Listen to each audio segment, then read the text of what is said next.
सभी मित्रों को हर हर महादेव। मैं पंडित निखिल शर्मा काशी से आप सभी ज्योतिष के विद्यार्थियों का स्वागत करता हूं मेरे YouTube चैनल में, जिसमें कि हमने षोडश वर्ग पत्रिका बनाने की विधि में अगले पार्ट में जाना था कि चंद्र स्पष्ट किस प्रकार होता है। आज हम जानेंगे कि ग्रह स्पष्ट करने के लिए सर्वप्रथम क्या चाहिए रहता है। देखिए, ग्रह स्पष्ट करने के लिए गति और इष्टकाल चाहिए रहता है, जो जिससे ग्रह स्पष्ट होते हैं। देखिए, पंचांग में तो सभी ग्रह सूर्य, चंद्र, मंगल, बुध, गुरु, शुक्र, शनि, राहु एवं केतु सभी ग्रह स्पष्ट दिए हुए रहते हैं। लेकिन वो कब के रहते हैं? जब सूर्य उदय होता है, जब उनके राशि, अंश, कला, विकला निर्धारित कर दिए जाते हैं। अब जातक का जन्म हुआ है, अपने जो तारीख से गणित कर रहे हैं, जातक का जन्म हुआ है 9 बजे, लेकिन सूर्य उदय उस समय पर हुआ था अपना। यदि आप मिश्रमान साधन देखेंगे तो उसमें आपको पता चलेगा 5:38 पर सूर्य उदय हुआ था, लेकिन जातक का जन्म हुआ है 9 बजे। तो जब ग्रहों की गति कहाँ पर थी, किस घटी पलमर चल रहे थे, ग्रहों की गति किस प्रकार चल रही थी, चलिए हम समझते हैं गणित के माध्यम से। देखिए, मार्गी ग्रह जो होते हैं वो पूरब की ओर से पश्चिम की ओर चलते हैं, और जो वक्री ग्रह होते हैं वह हमेशा उल्टे चलते हैं, पश्चिम से पूरब की ओर वह चलने लगते हैं। देखिए, जो कि मैंने ले लिया है, आप देख रहे होंगे ग्रहों की गति। मार्गी ग्रह सूर्य और चंद्रमा हमेशा मार्गी रहते हैं, और राहु और केतु हमेशा वक्री ही चलते हैं, और जो बाकी के ग्रह बचे हैं वे कभी मार्गी कभी वक्री होते रहते हैं। देखिए, मार्गी ग्रह की गति निकालने के लिए जो मेरे पास पंचांग गणेश आपाजी काशी का, उसमें गति लिखी हुई रहती है। लेकिन मैं आपको बता दे रहा हूं कि आपके पास गणेश आपा पंचांग ना हो, आपके पास ऋषिकेश हो या और कोई सा भी पंचांग हो, तो उसमें गति नहीं लिखी रहती है। तो गति किस प्रकार निकाली जाती है, सर्वप्रथम समझिए मार्गी ग्रह की गति किस प्रकार निकाली जाती है। मार्गी ग्रह अर्थात होता है कि ग्रह पूरब से पश्चिम की ओर चल रहा है। समझिए, ये ले लिया मैंने सूर्य, यह है सूर्य की राशि, अंश, कला और विकला। गति निकालने के लिए आगामी सूर्य को लेना पड़ेगा। चतुर्दशी का जन्म था तो मैंने लिया पूर्णिमा का सूर्य, आगामी मतलब एक दिन पहले का, और जो वर्तमान मतलब कि उस दिन था, चतुर्दशी के दिन था, शून्य राशि, 8 अंश, 54 कला, 32 विकला। नियम यहाँ पर ग्रहों की गतियों का निकालने का बोलता है कि मार्गी ग्रह में आगामी ग्रह स्पष्ट को ले लेना चाहिए पंचांग से, और वर्तमान ग्रह स्पष्ट को ले लेना चाहिए पंचांग से। तो हमने ले लिया है। अब इसको दोनों को रखकर घटा देना चाहिए, आगामी से वर्तमान को घटा देना चाहिए, तो हमारी गति निकल कर आ जाएगी। तो हम इसको घटाते हैं, इससे को हाल लिया, यहाँ पर हो गया हमारा 62, यहाँ पर बचा 52, 2 में से 2 गया, 0 बचा, 6 में से 3 गया, 3 बचा, और यहाँ पर बचा है 52, 52 में 54 तो जाएगा नहीं, तो एक अंश उधार लेंगे कला में, तो यहाँ पर हमारा हो जाएगा 52 और 60, 112। इसमें से हम 54 को घटा देंगे, 12 में से 4 जाएगा तो 8 बचेगा, 10 में से 5 जाएगा तो 5 बचेगा, तो हमारा आया यहाँ पर 58, 30। यह सूर्य की गति निकल कर आ गई है।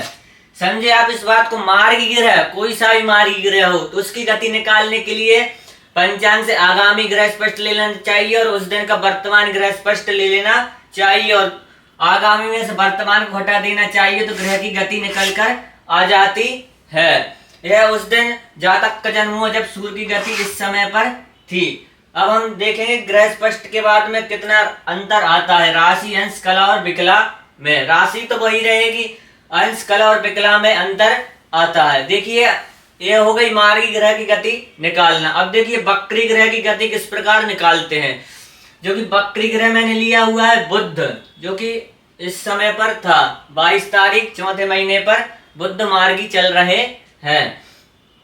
देखिए, अब वक्री ग्रह के लिए गत ग्रह की आवश्यकता होती है और वर्तमान ग्रह की आवश्यकता होती है, क्योंकि ग्रह पीछे जा रहा है, वक्री मतलब उल्टा जा रहा है।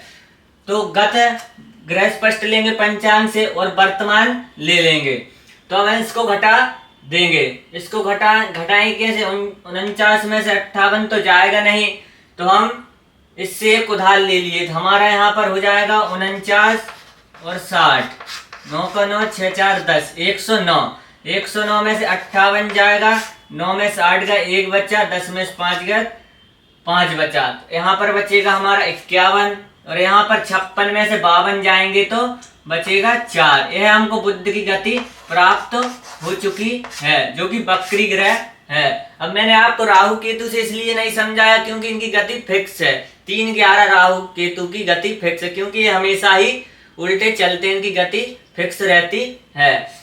अब देखिए, मार्गी ग्रह की गति आपको पता चल गई, वक्री ग्रह की गति भी आपको प्राप्त हो चुकी है और पता चल गई है कि किस प्रकार निकाली जाती है। चंद्र स्पष्ट हमने अगले पार्ट में किया, लेकिन चंद्र स्पष्ट की कुंडली में तो चंद्र स्पष्ट की भी गति को लिखना पड़ता है, क्योंकि चंद्रमा की जो गति है वह बहुत तेज है, क्योंकि चंद्रमा एक राशि को 2.25 दिन में गति कर देता है। देखिए, चंद्रमा की गति निकालने के लिए नियम बोलता है कि 28,80,000 में से 28,80,000 में पलात्मक भवोग से भाग दे देना चाहिए। तो हमारा आप अगले पार्ट में देखेंगे, चंद्र स्पष्ट में पलात्मक भवोग हमारा था 39,71 था। देखिए, मैंने इसका गणित करके रख लिया है, आपको समझाता हूं। देखिए, चंद्रमा की जो गति है 39,71 से 28,80,000 में भाग देंगे तो हमारा आएगा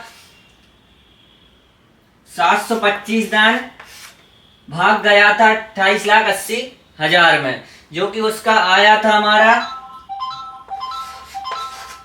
78,975 हमारा आया था। अब इसको घटा देना चाहिए, तो हम इसको घटाएंगे। 10 में से 5 जाएगा, 5 बचेगा, 9 में से 7 जाएगा, 2 बचेगा, 9 में से 9 जाएगा, 0 बचेगा, 9 में से 8 जाएगा, 1 बचेगा, 7 में 7 जाएगा, 0 बचेगा। हमको जो संख्या प्राप्त हुई है वह हुई है 10,25। अब नियम यहाँ पर बोलता है, ये तो गति निकलकर हमको प्राप्त हो गई 725। अब नियम बोलता है कि इस जो संख्या बचे उसमें 60 का गुणा कर देना चाहिए, तो हम इसमें 60 का गुणा करेंगे। 0 का 0, 6 पंजे 30 का 0, हाथ का 3, 6 दूनी 12 और 3 15 का 15 और 6 एकम 6। तो हमको प्राप्त हुई संख्या 61 और 500 हमको संख्या प्राप्त हो चुकी है। नियम यहाँ पर बोलता है फिर से इस संख्या में फलात्मक भोग से भाग दे देना चाहिए, तो आपकी विगति भी निकल कर आ जाएगी। देखिए, बुध ग्रह की गति निकली है 451। अभी तो हमको गति निकल कर प्राप्त हुई है, विगति निकालने के लिए हमने फिर से भाग देंगे इस संख्या में, जो कि हमारा कितनी बार जाएगा? 15 बार इस संख्या में भाग जाएगा। मैंने यह गणित कर लिया है, आप चाहें तो आप भी कर देख सकते हैं। ये गति विगति हमको दोनों प्राप्त हो गई। चंद्रमा की गति हमको प्राप्त हुई है 725, 15 यह गति हमको प्राप्त हो चुकी है चंद्रमा की। आपको मैंने बताया कि मार्गी ग्रह सूर्य और चंद्रमा हमेशा मार्गी ग्रह होते हैं, ये हमेशा सीधे ही चलते हैं, और राहु और केतु ये दोनों हमेशा ग्रह उल्टे चलते हैं, वक्री चलते हैं। आपको मैंने समझाया मार्गी ग्रह की गति किस प्रकार निकाली जाती है, वक्री ग्रह की गति किस प्रकार निकाली जाती है। राहु केतु का मैं आपको इसलिए नहीं समझाया क्योंकि इनकी गति हमेशा फिक्स रहती है, 3-11, ये हमेशा उल्टे ही चलते हैं। और चंद्रमा की गति आपको भी निकालना बता दिया है कि किस प्रकार चंद्रमा की गति निकलती है। यदि आपको अच्छे तरीके से समझ में आया हो तो मेरे YouTube चैनल को सब्सक्राइब करें, लाइक करें, कमेंट करें। सभी मित्रों को हर हर महादेव।